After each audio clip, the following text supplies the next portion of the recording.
it's going to be boring. So it depends on how dynamic Torghast is. And I think if it's very dynamic, then yeah, people will like it.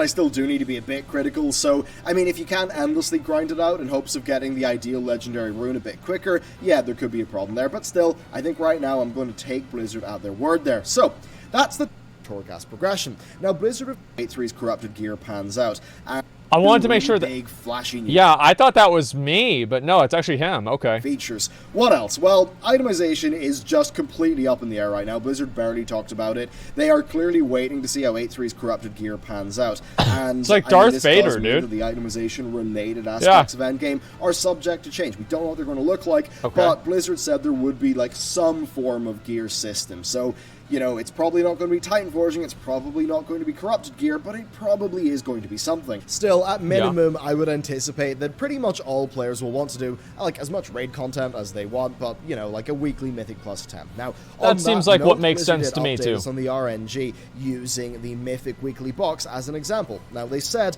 that in Shadowlands, a version of that would, say, give us a choice between 6 items instead of just giving us an item. And this means you'd be able to choose something you'd actually want, you'd almost certainly get an upgrade from it, and you just have more control over, say, what slot it is. Now, they also said that in a system like that, they'd have a backup reward if you didn't want any of the presented choices. Now, overall, I'd say this seems like a massive improvement, and I think if you extrapolate that line of thinking out, I mean, I would anticipate having less, like, RNG BS slow you down, but again, that's not really confirmed. Now, past that, Blizz also said there would be reputations that are separate from the Covenants, but again, we don't know what the gameplay is going to be like. Now, my personal hope is that each, like, rep would be distinct, like the reputations of, say, the Burning Crusade. Yeah, I just feel like they're going to be like reps. Ones of BFA, that's the main thing. No, yeah. Now, as for the world quests, well, Blizzard did mention that with Artifact Power leaving the game, they would roll out World Quests 2.0 closer to the release of Shadowlands. Now, what does that actually mean? Well, your guess is as good as mine right now. Seemingly, though, it's a reward revamp. Blizzard basically mentioned that with there being no AP-like system, a catch-up world quest could just, say, like, give you a, you know, like a level of a soulbind or something like that. We don't know exactly what it's going to look like right now, but my presumption is that it's more of a reward thing and not a gameplay thing. So, there you go. Basically, doing the stuff that I've mentioned in this video seems like it's going to be the core of your mains and your alts in this expansion. Torghast, I'd say, seems to be better in concept than both Islands and Warfronts. The Legendary being tied to it, that, you know, that needs to be implemented right, but it does sound better than the total randomness of the Legion system. I would agree with that. Anima being on a VP, yeah, it seems a lot cap, better. It seems like there'll be no infinite grind. So it sounds to me like Blizzard just want to focus on, you know, you doing things that aren't required. You know, like in BFA, there wasn't a Covenant system to do. Everything was just channeled into, like, sort of required feeling character gear progression, just that, you know, they try to squeeze so much out of that, like infinite progression, that I'd say they pretty much ruined the progression of BFA. So if there are more things that I can do, and, like, less things that I must do, then I'll be a lot more happy with it. It likely will be far more alt-friendly, so, you know, going through a new Covenant campaign, working on unlocking new cosmetics on a new character, that seems viable. If, you know, each character isn't a massive systemic requirement as it is in BFA, then maybe, yeah, I'll feel more free to, say, roll a new character with a new Covenant, build up a new Legendary, and experience new playstyles. I don't know what's... like new soul binds, new things like that. I mean... like, this kind of shit that Blizzard does, I feel like anything now... I'm not excited for almost anything that Blizzard announces because Blizzard is very good at announcing things that sound really cool. But they end up not being cool. So I want to see what this looks like in a playtest. Yeah, of course it does sound cool, but what is it really going to look like? I'm not sure yet. Blizzard's good at making hype? Yeah, exactly. They're good at making hype. They're good at having good ideas. They're good concepts, but they're bad at implementing the concepts into being good content for the game.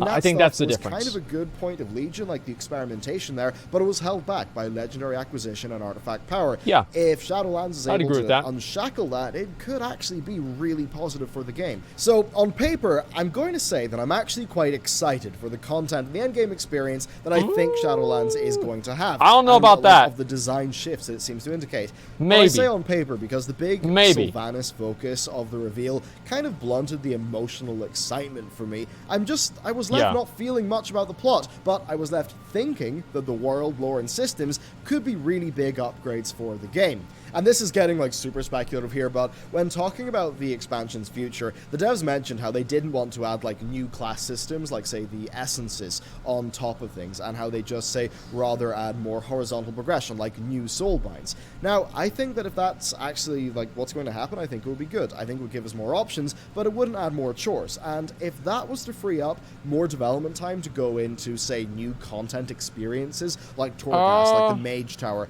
then we could end up in a really good spot. But overall, I mean, it is just too early to say for sure. So in conclusion, I think you can see here that there's actually quite a lot that I'm excited about when I think about at least the philosophy that Blizzard like espoused right throughout BlizzCon. That said, yeah, I think Sylvanas is a bit of a bummer, and a lot of it is I think it's a big bummer. Like, we need to see alpha, we need to see beta, and through alpha and beta, we need to be really pretty harsh, pretty darn critical, because that's the exact shit that I said yesterday. That is 100%, 900%, 300% exact shit that I said yesterday. This expansion, we are going to play the beta, and if there's something bad in this beta, I am going to shit on it. I am going to completely fucking shit on it. And if there's anything bad, I'm just going to be as hardcore and as rude or whatever as possible, okay? We are going to massively fucking shit on it. We are going to explain how bad it is, etc. And that's what I think that we should do. That's the best idea. What's the bummer about Sylvanas? Her becoming this basically pseudo-invincible character that's able to solo the Lich King and always has some master plan that the players never understand and people discredit or they distrust Blizzard on fully understanding either. They basically made Sylvanas an invincible character that never does anything wrong because she's always acting for an unseen greater good that's unknown to the players. So you just have to accept that everything that she does is for some way or another a positive thing, and she never is compromised, or there's never a point where, you know, there's any sort of negative impact of her behavior. It's just a bad character. That's really all there is. It's a bad character. Just look how BFA turned out. We can't have that happen again. I don't think WoW can take that happening again. But I'll say right now, I think there are positive indicators for Shadowlands, and there's a lot of positive indicators. It's very true. But overall, that is it for this video. I just want to know, what do you think about this? Like, now that we've actually walked through the likely endgame, do you think that's better sounding than BFA, better sounding than Legion? Do you like the idea of less, I guess, power progression, but more like optional cosmetic progression, that kind of thing? Let me know in the comments. A big thank you to our patrons, and I mean, yeah, note the pins. The pins are really cool. They need to have character anyway, progression. Cheers, thanks for watching. I'll see you next time. They can't have this stupid ass shit where you don't have actual legitimate real character progression. Character progression is what matters.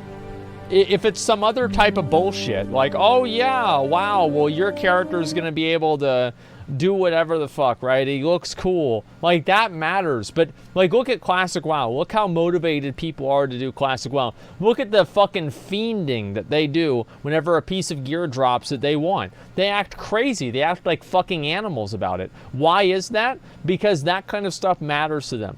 And that's why I think that kind of stuff means a lot. And I absolutely think that Blizzard should focus on trying to make that, you know, more of a focus on just in general for them. They need to do that because they're degenerates. Yeah, I get mad. I get mad whenever I don't get loot because loot matters in the game. It has an impact. Like, cosmetic progression ultimately has no impact, and that's why it doesn't matter. Now, we've watched a few of these videos. We've gone through a few of this stuff, and I'll be honest, I've basically been blue-balling you guys because I wanted to really focus. Most people dropped Classic. Yeah, most people dropped Retail, too. That's not really a good way to compare it. A lot of people stuck with Classic, too. We need to get ready, and I want to look at the shit for D4. That's the main thing, man. Is I've been talking about this, I've been thinking about this, and it's time. Everyone dropped everything. Well, yeah, I mean, I think that right now, I mean, Classic WoW, or is there a game out right now that's hype? And this is a genuine question. Like, is there, like, that hype game that everybody wants to play? Besides Classic WoW, I really can't,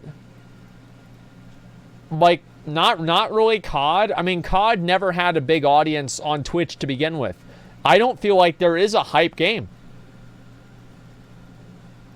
Like, I don't know, like, and like, you can't use like a single player game. Like, you just play through that in 2 days and it's over. Like, even Fortnite's not hype anymore. Like, there's no hype games. It's like, what the fuck do you even talk? What do you play? It's hard to even say, man. It's just crazy, man. Final Fantasy 14, Death Stranding. I've never even heard of that fucking game. If that can be a good way to tell. Yeah, Cyberpunk. Who gives a fuck about Cyberpunk, man? That game's gonna be relevant for like 3 days, then people are just gonna move on. It's a single-player movie experience for most people, right? That's my understanding. I watched the trailer. I saw a little bit about it. It's a single-player movie experience. People are gonna get bored of it, and then that's gonna be it. What'd you say? Oh, so wrong? Yeah, sure. Like Witcher? Yes, just like Witcher, right? Witcher is a great game, but it's not gonna be hyped up. People aren't gonna want to watch Witcher regularly. It's just a really good game. That's it. So let me look over and see what this noxious thing is, and then I can move off of that. Okay. Look at.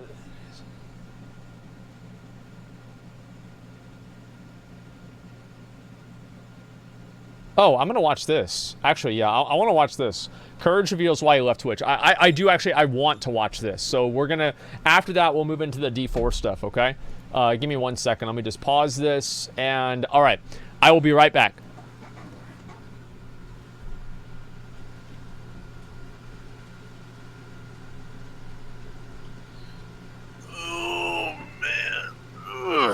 What a day. What a fucking day. What a day, what a day. Oh, man. What a fucking day.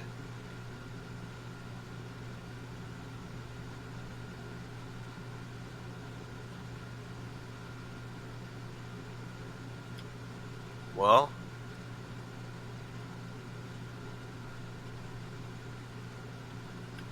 I guess that's it.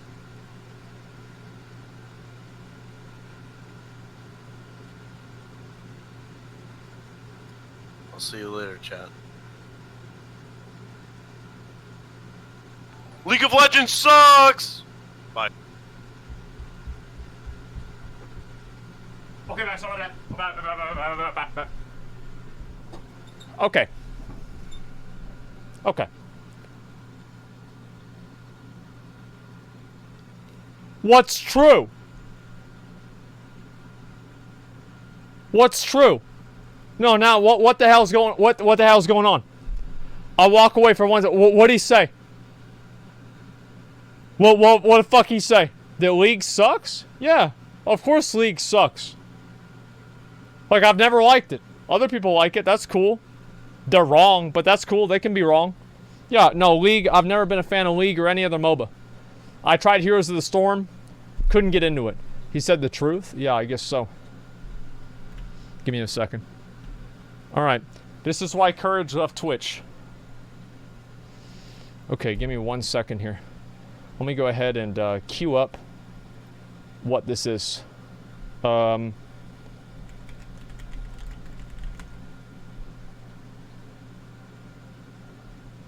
Okay. And make sure that we have everything ready. I think this is a very, very important thing.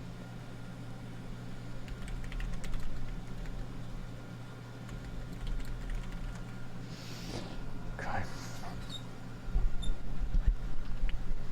I was gonna actually play a joke, but I wasn't ready for it.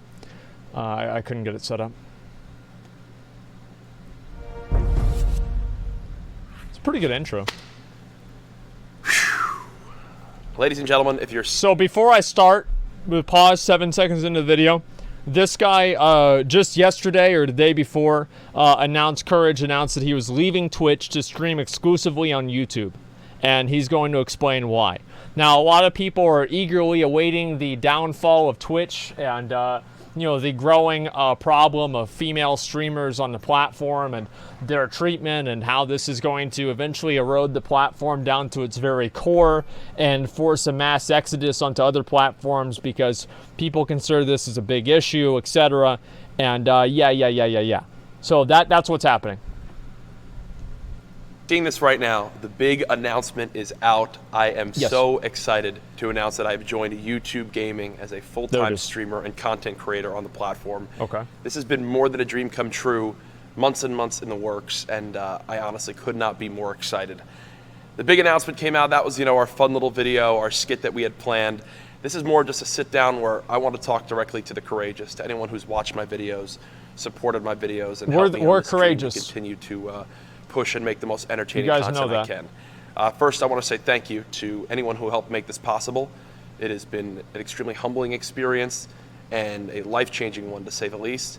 Since going full-time in content creation as a full-time streamer, It just changed the fucking background, man. Like, I feel like there's like a really, really subconscious thing going on where people might think that he's in the wrong because he has the red lines behind him that are like red lightsabers, and that's the Sith. Like, he should have had like a green one and a blue one or something, or 2 blue lights. Like, having the 2 red lights, it's like, oh shit, man. Like, what the hell's going on? Yeah, it's like, yeah, it just seems, it's like the red beams, man. Green is good. Yeah, green is good. Red is not. Yeah. my expectations have been absolutely blown away, and I could not have ever imagined that we're at this point. Our audience has grown by over 50 times in the last year and a half, and wow. If you guys know anything about me, it's something that I want to get as many eyes on what we do as possible, spread as many positive vibes and good messages out there. That's to be good. at the point we're at now is something I could have never imagined. To all my courageous out there that have watched, it means the world. And the best thing is that you guys are going to get more of me than ever before. We need a what are we going to call ourselves? Like, we need a name. The Spurgs? No, not Spurgs. Like, how about something a little bit better than that? Asmongold?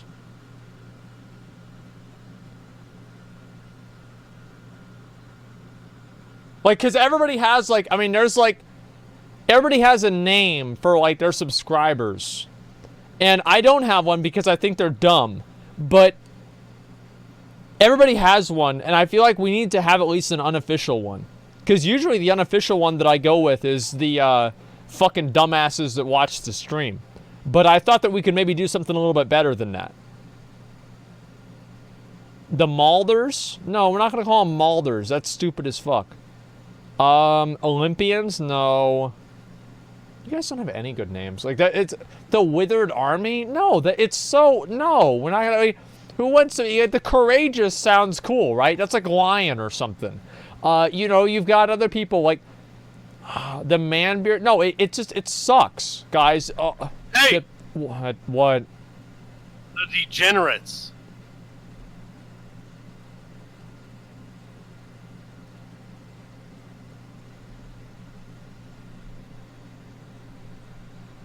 That actually sounds good. All right, see you. Peace. The Degenerates, yeah. Yeah. I just call them viewers. Like, I kind of like just calling people viewers. These are the viewers. Like, maybe we could do something where, like, we take a normal term and then we turn it into something bigger than that, right? Yeah, you are the viewers. And we'll copyright that. So any streamer who refers to their viewers as viewers, they have to pay me royalties. Yeah, I think that's what makes sense. Yeah. Let's go with that. This move means one thing and one thing only. More of me in my everyday life, more of me behind the scenes, more opportunities. Right there. That's what he just said. I completely fucking get it. The thing, like, the reason why Courage is leaving Twitch, I believe, is because YouTube has a much broader audience in terms of the content that you can put out on YouTube. Courage is probably the only person that I've seen so far that's left one of the platforms on Twitch that I think will actually grow. I think Courage will continue to grow, even on the other platforms. I don't think anybody going to Mixer will grow at all. And I don't think a lot of people going over to YouTube will grow. But the fact that Courage has, like, moved towards, like, making more lifestyle content, and, like, him and Nate have tried to position 100 Thieves as being more of, like, a lifestyle brand rather than just, like, an esports gaming org, which is really smart for them because, especially, with, like, everything that's been happening with FaZe, etc., and, like, a competition for that with, like, more of a wholesome feel. Like, I think about this shit all the time. And I actually think that what he's doing is a good idea. Yeah, it's a courageous move. Exactly. Opportunity to travel and meet you guys across the world. I got to take pictures with more than a handful of you guys in Japan when I was out there. And now doing this gives me the freedom to go and explore and take on more opportunities than I've ever done. There's no more of the fear of being tied down just for a sub count button. Now it's more being able to go out and explore and do what I want to do with the Courageous, what I think would be entertaining for you guys, what I think you guys would love. Some of my best memories so far in content creation have come in the opportunities where I'm off stream, where I go and do things like the Ariana Grande music video, or go and travel with my friends and vlog it like I had just done in Tokyo when we visited Japan. This has now given me the freedom to do more of that, and I honestly could not be more excited. There's a lot of reasons why the Courageous should be excited.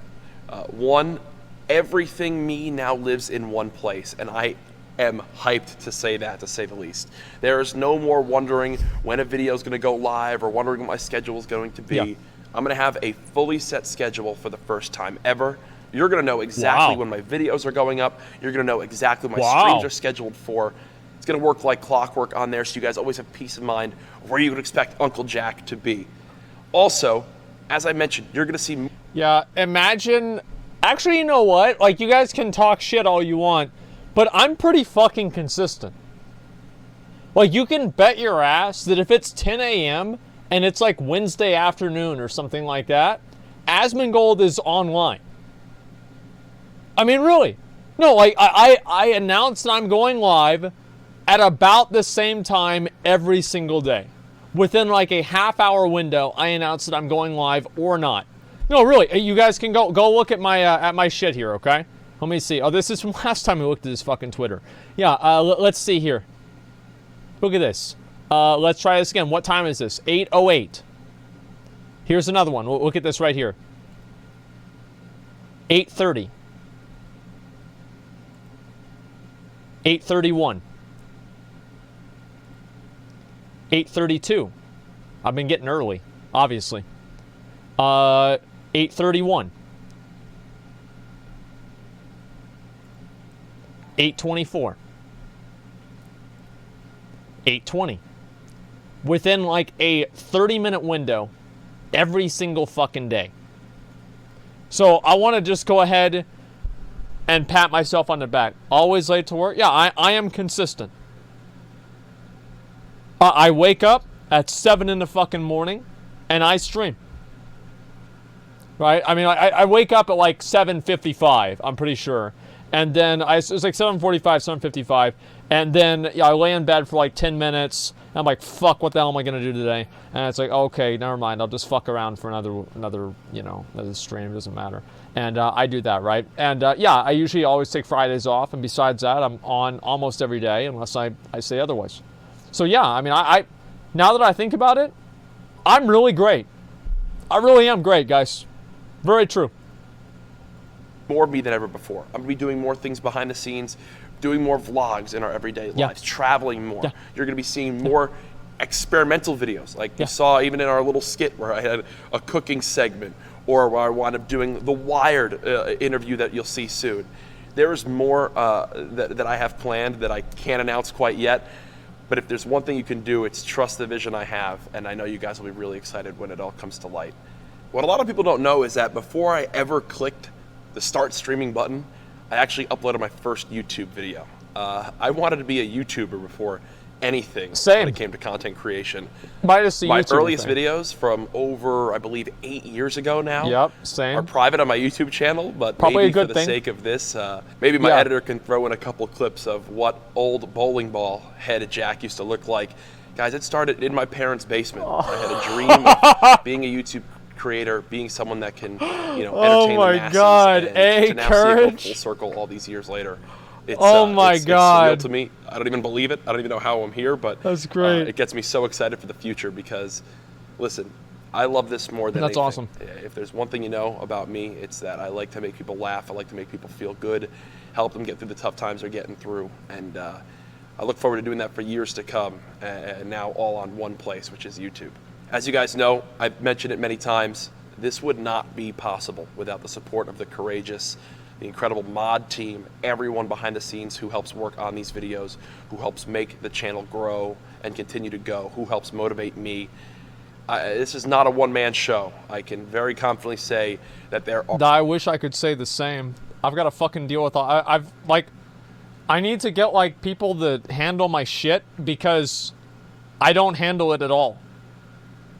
Like, people will send me DMs. Like, I literally probably got, like, a multi-million-dollar offer from Mixer that just got lost in my email. That probably shouldn't happen. Like, I know for a fact there have been people that have, like, they've DM'd me on Twitter. They're like, yeah, we have a deal for you. It's like $100,000. And I look at it, like, 2 weeks later. And I don't even do it. Get a manager? Yeah, I guess so. Because I don't even know how much money I've lost by, like, not having that. You have a Mixer offer for sure? Yeah, I know, dude. Are dozens and dozens Yeah. of people who are involved to make this all possible. And from the bottom of my heart, I want to say thank you to anyone who has ever supported the channel, supported me, helped make an impact, and at the end of the day, That's helped nice. bring each other up in the chat, right?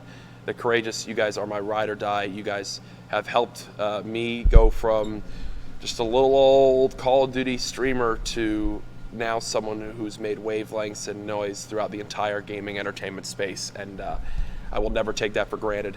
You guys know I'll always work hard for you, and now's the next opportunity to take over. So with streaming, it was always kind of one thing or the other, right? When you're a full-time streamer and you have to rely on, you know, the sub button and always pushing for sub count, it kind of eats away at your...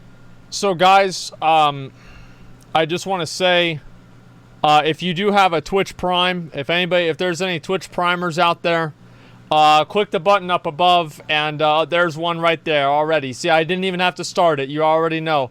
Yeah, make sure to subscribe to the stream. The reason you want to do that is because it gives me money.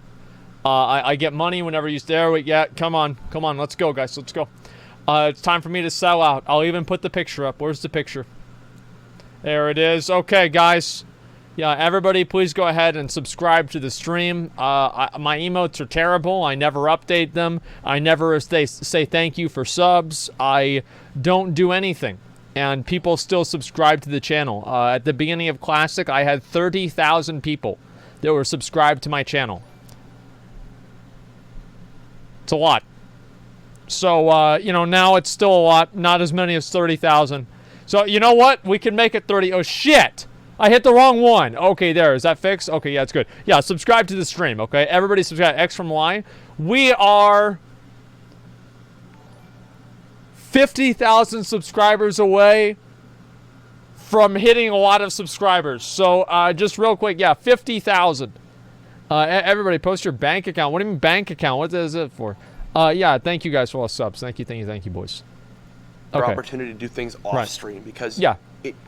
it's kind of toxic way to think of, Yeah. man, if I don't go live today, then I'm going to lose this many subs, and this many subs Yep. equates to this many dollars, and it's what any streamer has to go through. I think to an extent. I mean, like, yeah, sure. The thing is, like, if I know, like, if I don't stream in a day, I'll probably lose, like, 1,000 subs. That's the way it goes. I mean, that's the way it goes. Oh, well. And that's the way work is. If you don't go to work, you don't get paid. It's the way it goes. I mean, I actually, like, if my sub count is low or if it's high, it doesn't really impact me, like my mental state. It doesn't bother me at all, right? It really doesn't. I truly mean that. And, like, obviously I'd like to have more, but at the same time, I'd still, like, it's not something that I base my streams around or something that my mental state is based around, right? I care about if people are watching and enjoying the stream. That is the only thing that I care about, and everything else comes with that. That's always been my my mantra. And when you're able to go and weigh things and be like, hey, Yeah. I'm going to be live for this amount of hours, but then go and do this incredible thing off stream that I'm then going to make a brilliant piece of content with. Yeah. It's such a freeing mindset. It's why a lot of full-time streamers don't take vacations. You know, one thing that I really love Yeah. about the YouTube platform I think is that's if probably you true. make videos behind the scenes and schedule them while you're gone, it gives you the freedom to go and take these great experiences. It's why I went to Japan and did that. Yeah. I went to Japan I had videos going up the whole time, and while I was gone, for the first time in years, I had full peace of mind knowing that the courageous were still being entertained by great videos every single day. I was out there filming more videos that you'll soon see, a Japanese candy taste test, a complete clothes haul from the shopping that I did, and the vlogs of the trip as well. And to have... Yeah, I mean, like, I think to an extent that's true, right? You're going to have some people that they don't really feel a whole lot about, like, content. What's wrong with content?